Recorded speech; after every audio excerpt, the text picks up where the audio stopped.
Halo, apa kabar? Sudah siap untuk belajar?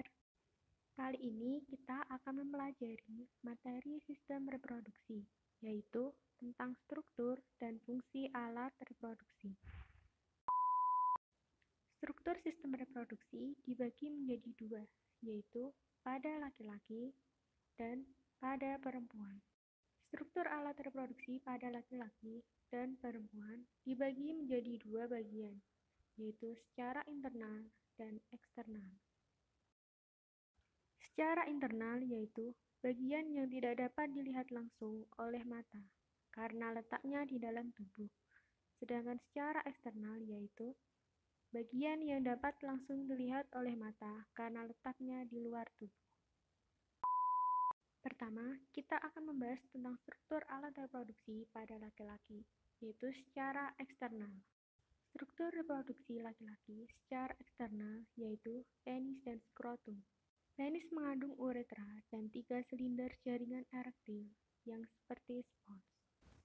Selanjutnya, kita akan membahas struktur alat reproduksi laki-laki secara internal yang terdiri dari testis yang menghasilkan sperma maupun hormon reproduktif, duktus atau saluran yang mengangkut sperma dan sekresi-sekresi kelenjar, dan kelenjar-kelenjar aksesori yang mensekresikan produk-produk yang esensial untuk pergerakan sperma. Mari kita bahas satu persatu. Pertama, testis. Terdiri dari banyak saluran yang mengandung berkali-kali dan dikelilingi oleh beberapa lapis jaringan ikat. Saluran yang dimaksud yaitu tubulus seminiferus sebagai tempat sperma terbentuk.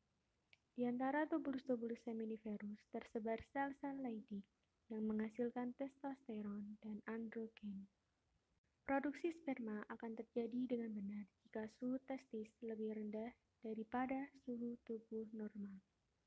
Kedua, yaitu duktus atau saluran.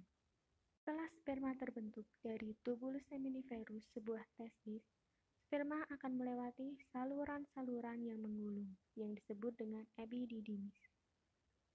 Pada manusia, sperma memerlukan waktu 3 minggu untuk melewati saluran sepanjang 6 meter setiap epididymis. Selama perjalanan ini, sperma menyelesaikan pematangannya dan menjadi motil. Walaupun di epididymis ini sperma sudah motil, tapi sperma belum memiliki kemampuan untuk memfertilisasi sel telur. Uretra membentang melalui penis dan membuka keluar pada ujung penis. Ketiga, yaitu kelenjar aksesori.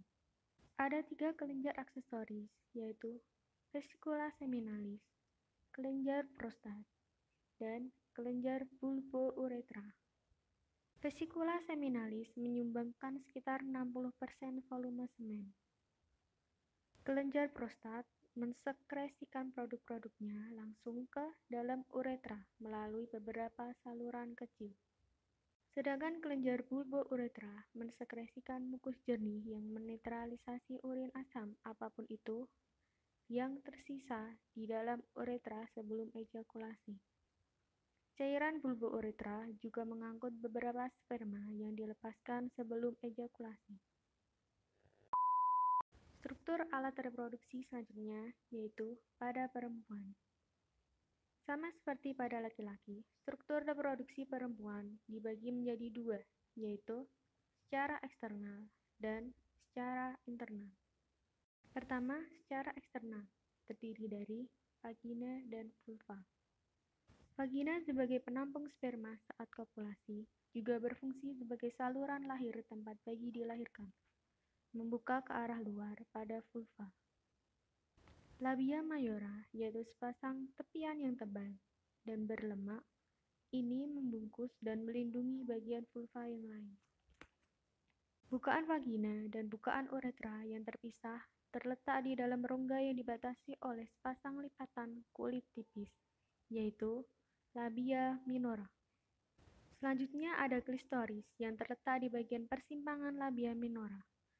Klistoris terdiri dari batang pendek yang mendukung glans atau kepala yang ditutupi oleh tudung kulit kecil prepucium. Selanjutnya kita membahas struktur reproduksi perempuan secara internal yang terdiri dari ovarium, oviduct, dan uterus. pertama yaitu ovarium.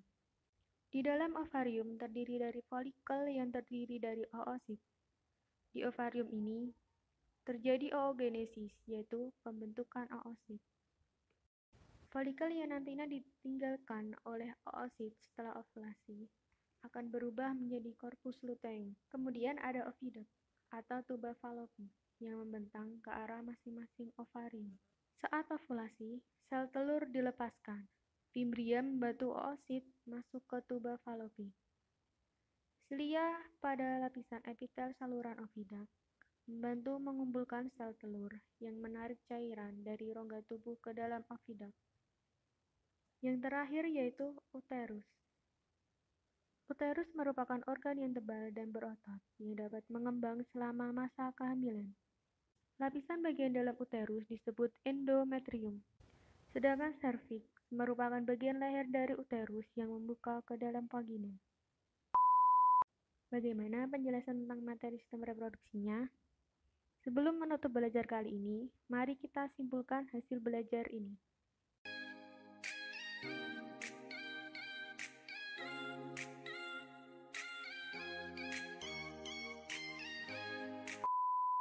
Sekian belajar untuk kali ini. Semoga video ini membantu belajar kalian semua.